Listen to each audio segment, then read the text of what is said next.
Tobacco Control Act 2015 was passed into a law in 2015, assented by the President of Uganda, His Excellency Yoweri Kaguta Museveni, in May 2016, and on the 18th November 2016, the implementation of the law started and the tobacco industries were given a grace period of 1 year to comply with the provisions of the Act.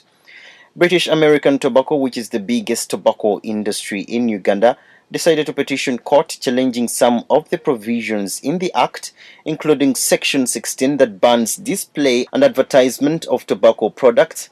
Article 35 of the Act states that if one is employed in a tobacco industry, it requires them to spend 2 years before getting government jobs when they leave the industry. Section 25 of the Tobacco Control Act states that a person who contributes to or may contribute to the formulation, implementation, administration, enforcement, or monitoring of public health policies on tobacco control shall be written notice within 7 days of accepting to engage in any occupational activity with the tobacco industry, disclose his or her intention to the Tobacco Control Committee, and other provisions.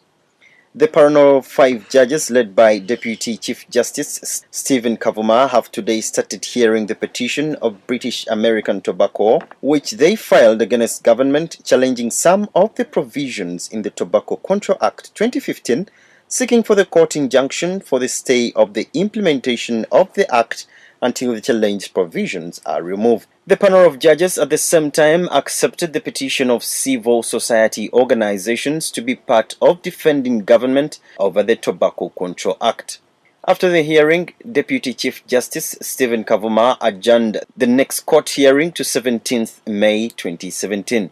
Speaking to journalists at the court session, David Kabanda, the Council for Civil Society Organizations in the British American Tobacco versus Government case, applauded the panel of judges for accepting the civil society organization's petition to get involved in the case.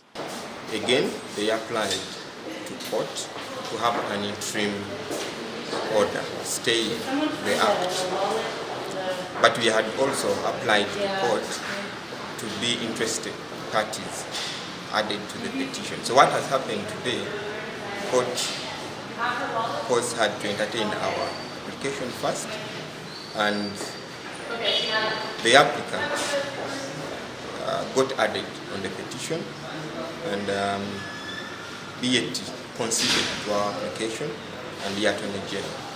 Dr. Sheila Njanabanji, the national focal person for tobacco control in the Ministry of Health, noted that if court accepts to give them the injunction on the provisions, they are to use other provisions to ensure that tobacco smoking in public places is abolished in Uganda. Now, at the beginning, they wanted injunction on the whole law. But after the arguments of our council, they boiled down that they want injunction on 22 sections. Even after that, they went down that there are 13 sections.